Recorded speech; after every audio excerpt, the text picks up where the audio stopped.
Meu irmão, minha irmã, boa noite. Que a paz de Jesus esteja no teu coração e o amor de Maria também. Quero aqui pedir perdão por ontem não ter compartilhado o evangelho do dia de ontem, de sábado. Tive um imprevistozinho, mas hoje estamos de volta. Então vamos hoje refletir o evangelho deste domingo, dia 23 de agosto, 21ª semana do tempo comum. O Senhor esteja conosco, Ele está no meio de nós. Proclamação do Evangelho de Jesus Cristo, segundo Mateus. Glória a vós, Senhor. Naquele tempo, Jesus foi para a região de Cesareia de Filipe e aí perguntou a seus discípulos: quem dizem os homens ser o Filho do Homem? Eles responderam: alguns dizem que é João Batista, outros que é Elias, outros ainda que é Jeremias, ou alguns dos profetas. Então Jesus lhes perguntou: e vós, quem dizeis que eu sou? Simão Pedro respondeu: tu és o Messias, o Filho do Deus vivo. Respondendo, Jesus lhe disse: feliz és tu, Simão, filho de Jonas, porque não foi um ser humano que te revelou isso, mas meu Pai que está no céu. Por isso eu te digo que tu és Pedro, e sobre essa pedra construirei a minha igreja, e o poder do inferno nunca poderá vencê-la. Eu te darei as chaves do reino dos céus. Tudo o que tu desligares, tudo o que ligares na terra, serás ligado no céu. Tudo o que tu desligares na terra, será desligado nos céus. Jesus então ordenou aos discípulos que não dissessem a ninguém quem ele era, o Messias. Palavra da salvação. Glória a vós, Senhor. Meu irmão, minha irmã, este evangelho de domingo é muito importante para nós. Por quê?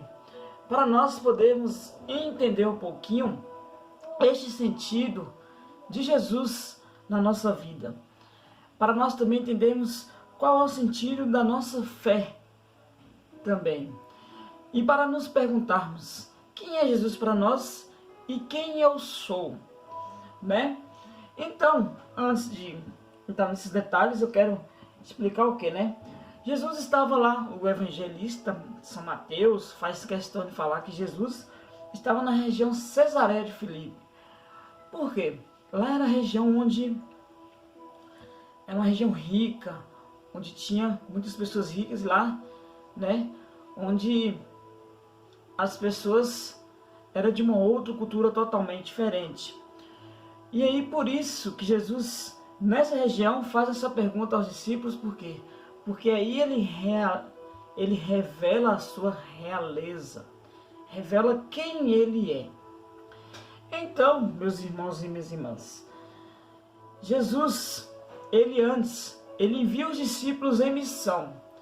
Os discípulos vão 2 a 2 nos povoados ali perto, e aí eles vão em missão, falam da palavra de Deus e retornam da missão.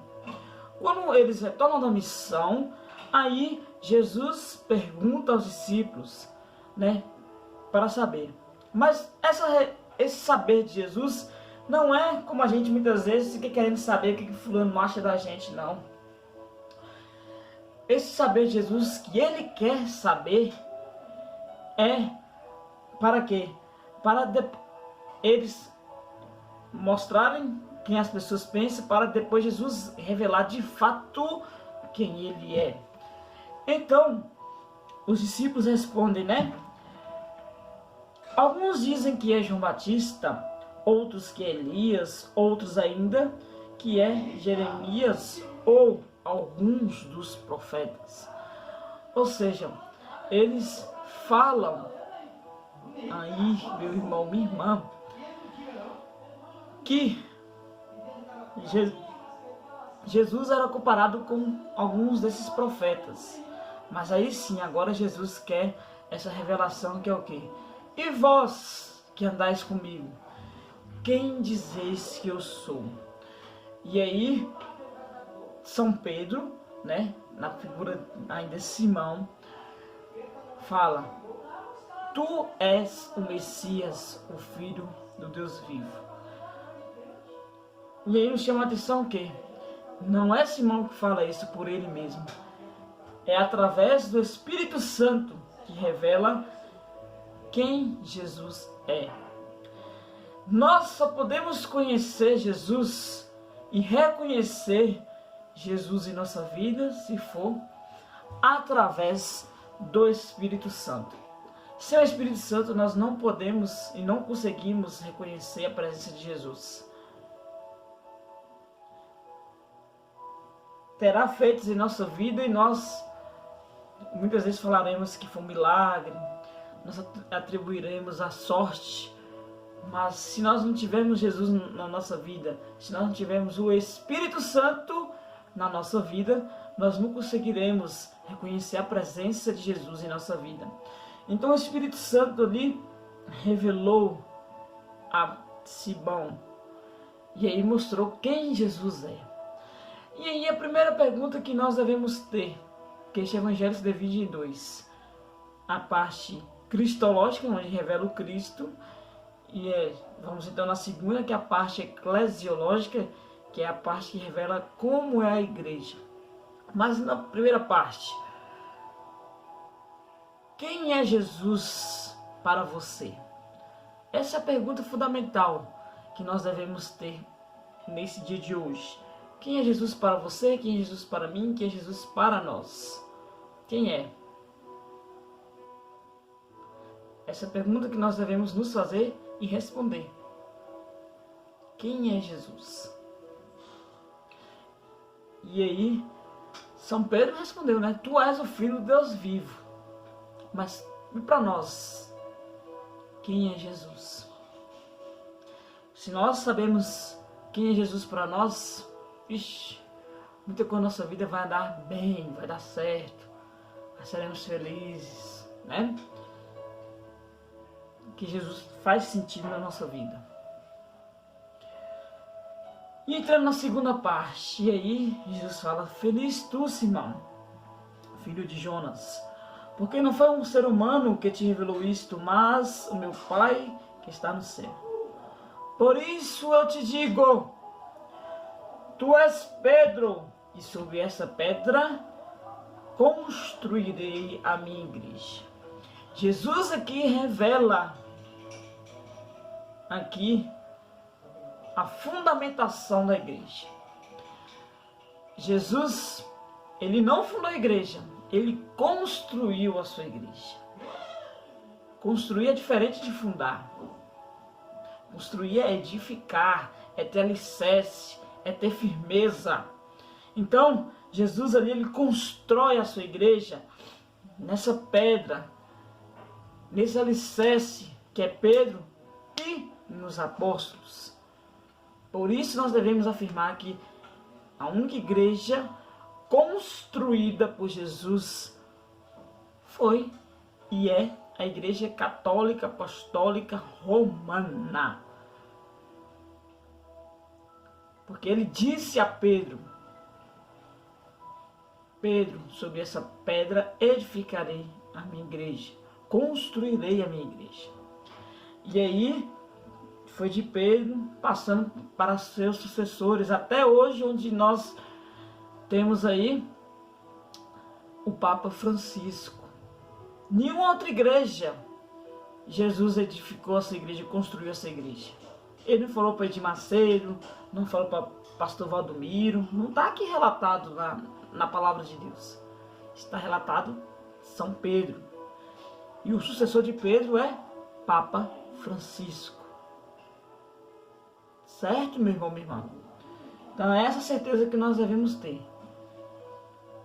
A igreja construída por Cristo, no alicerce que é os apóstolos, é a igreja católica, apostólica, romana.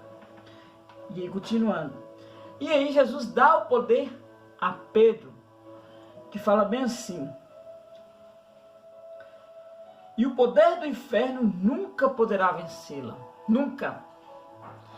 Já passamos por várias tribulações e a igreja nunca foi vencida. Estamos há mais de 2000 anos aí, nunca foi vencida. E não será vencida. Porque é Cristo que é a cabeça da nossa igreja. Então por isso que o poder do inferno nunca poderá vencê-la. E eu te darei as chaves do reino dos céus. Tudo o que tu ligares na terra será ligado nos céus. Tudo o que tu desligares na terra será desligado nos céus. A chave para a época de Jesus, ela tinha um sentido para além de somente de abrir e fechar, de dar acesso, de entrar e de sair. Mas a chave tinha mais dois sentidos: o sentido de poder, né? E o sentido de serviço. Então ele dá a Pedro este poder de controlar, de guiar, e também o poder de servir, do abrir e do fechar. Então, por isso, meu irmão, minha irmã, que ele revela aí como é que é a sua igreja, para que nós possamos confiar. E nós devemos estar a serviço, devemos acreditar, porque é Jesus que está presente na nossa igreja. Não devemos estar na igreja servindo, né? Ou endeusando pessoas, endeusando padres. Quem é a cabeça da igreja é Jesus. Padres, bispos, papas, eles são administradores, porque Jesus confiou a eles. Mas quem é que guia a nossa igreja? Quem é o centro da nossa igreja? É Jesus, é o Espírito Santo. Então, por isso que nós devemos estar na igreja por Jesus. Então, por isso que hoje este evangelho revela a pessoa de Jesus e revela a estrutura da igreja, para que possamos acreditar e principalmente reconhecer quem é Jesus em nossa vida. Muitas vezes nós não conseguimos identificar a presença de Jesus em nossa vida, porque o nosso coração está fechado para a graça. Que possamos abrir a graça de Deus nesta semana que inicia, pedir ao Senhor para que abençoe, pedir ao Senhor para que conduza a nossa vida, e aí sim, né, ter a presença de Jesus como Ele é na nossa vida. Amém? Rezemos nessa noite, meu irmão, minha irmã, a oração de bênção da família. Senhor Deus, Pai de todos nós, derramai pelo vosso Espírito de amor todas as bênçãos necessárias para a nossa família aqui reunida, para que cada um de nós cumpra a sua missão, seguindo o vosso plano de amor para o bem de todos. Senhor, que nossa família assim abençoada seja uma verdadeira imagem da vossa Trindade, na unidade, na ação e na vida em comum. Amém.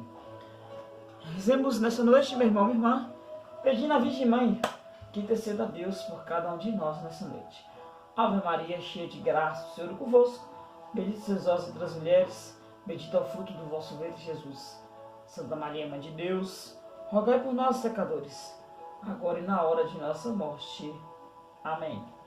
Rezemos também pedindo ao Santo Anjo para que venha nessa noite nos guardar, nos proteger, nos iluminar. Santo Anjo do Senhor, meu zeloso guardador, se a ti me confiou a piedade divina, sempre me rege, me guarde, me governe, me ilumine. Amém. A você, meu irmão, minha irmã, muito obrigado. Que Deus abençoe, te guarde, te proteja, te ilumine. Tenha força e ânimo para vencer as tribulações da vida e reconhecer quem Jesus é na sua vida. O Senhor esteja conosco, Ele está no meio de nós. Que Deus sobre cada um de nós, por intercessão da Virgem Mãe, Nossa Senhora Aparecida, as bênçãos de um Deus que é Pai, Filho e Espírito Santo. Amém. Muito obrigado, uma boa semana e até amanhã.